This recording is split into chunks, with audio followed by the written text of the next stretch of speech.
Hey everybody, welcome to Board Game Barrage, and today we're going to be looking at a board game review. Hey guys, welcome to Board Game Barrage. My name is Jeff, and today we're going to be taking a look at the Kickstarter game Strife, Shadows, and Steam. So this game was put out by Vision 3 Games. It's a game by Christopher Hamm, and the object is to score a whole bunch of victory points over a series of rounds in the game. It's a two-player game. It's pretty simple. It's a infinite knowledge game. So basically, you and your opponent have the exact same cards in your starting hand, and depending on how you both play your hands out, someone's going to gain an advantage, and if you can trick your opponent or mislead them, you're going to gain a lot more points than them. There's a lot of strategy involved, including with the opening hand, which I think is great. So let's take a look at how it sets up and how the game plays. Alright guys, so today we're going to set up a game of Strife, Shadows, and Steam. So what you're going to want to do first is take the two score trackers and give one to each player. So you're going to start it with the 0 and the +0. So this has a +0, +10, 20, 30, 40, 50, 60, 70. So that's going to help keep track of your score. This one goes up to 9, and then you're just going to turn it, showing the score. But for now, it's just going to go on 0 +0. Okay, then you're going to take the location cards, which are green backs. You're going to shuffle those up, and then you're going to place them on the far side of the table and flip up the top 3. So once you have that done, you're going to take the tokens. There's about 12 tokens that come in the game. You're just going to set them there, and you're going to, for now, you're going to take the Fate Stone, which is a D12, and also put it over there. Then each player is going to grab the same 9 cards or 10 cards. So I'll just show you quickly. I'll put up a snapshot of them all. And you're going to give each player those.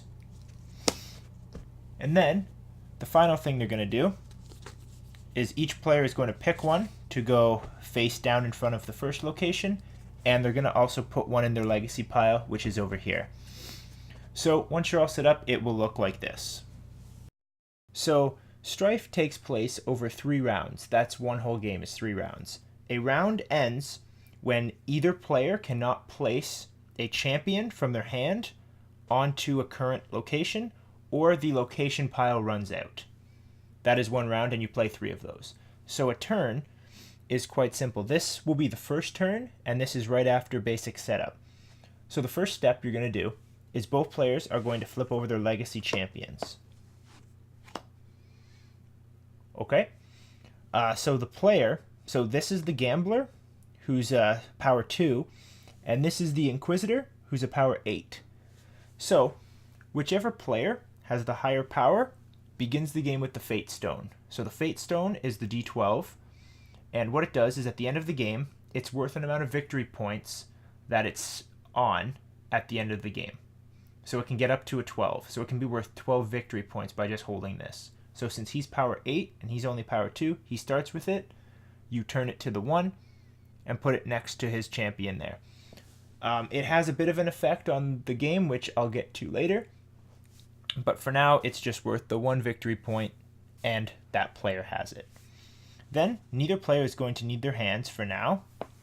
It might come into play depending on the effect of the champions involved, but for now, it has no effect. So both players then are going to flip over their current battle champion.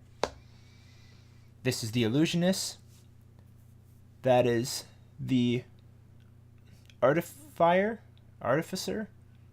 Something? I don't even know. How do you pronounce this guy's name? Artificer. Whatever. Stupid name anyway. I hope he loses this fight. Anyway, so what's going to happen is his power is a 7, his power is a 1. Whoever has the higher power activates their ability first. I'm just going to quickly show you guys. So this is what the card looks like. Power. That's the battle ability, where if they're fighting at the location, that's the power they use. That is the legacy ability, which is what's used when they're in the legacy pile over here. So his will activate first. His states that he can place a minion token, which looks like that, on any of the active locations, and when you battle there, you get a +1 power, which is what the token says. So you put it. So he decides to put it on the first location. Okay. Then it goes to the illusionist player's power, which is called Now You See Me, and it adds 7 to his power. So he's now sitting in an 8. He's also sitting at an 8 because he's a 7 + 1. Now we go to the legacy pile. Again, the highest power number, which the Inquisitor is an 8, the Gambler is a 2. He will activate first. His simply states that he prevents the power of the other legacy champion from activating. So unfortunately, the Gambler cannot activate. So then you go back to these guys, and now you're simply going to compare powers. Whoever has the highest power is the winner of this current fight. So he's an 8, he's also an 8. So what happens during a tie is whoever has the Fate Stone automatically loses ties. However, you can, if you choose, to turn it to the next number up, so a 1 would go to a 2, and pass it to your opponent, in which case you win the tie. However, this player decides this fight isn't worth it. He'd rather have the 1 victory point for now, and maybe he'll need it later on. So he chooses to pass, which means this player wins the tie. So he would get the 2 victory points. So what happens is he slides his tracker down to 2. This token goes back to the pile. This would get destroyed and go to the discard. And then the 2 champions cover the other champion in the legacy pile. The locations slide down. A new one is revealed. And then both players go into their hand and choose a new champion to place face down. And then you start the round over again. And then, then you go to the next turn. So you flip, a 9, a 6. So he would activate his first, followed by her.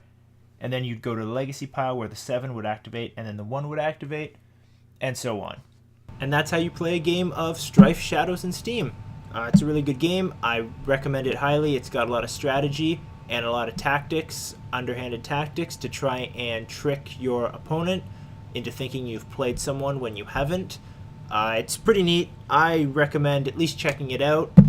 So I have left the link for their Kickstarter page in the description below. Go and check them out. And thanks for watching, guys. Take care. Thank you so much for watching our video. For more, you can visit our channel for weekly updates or subscribe below. Thanks again.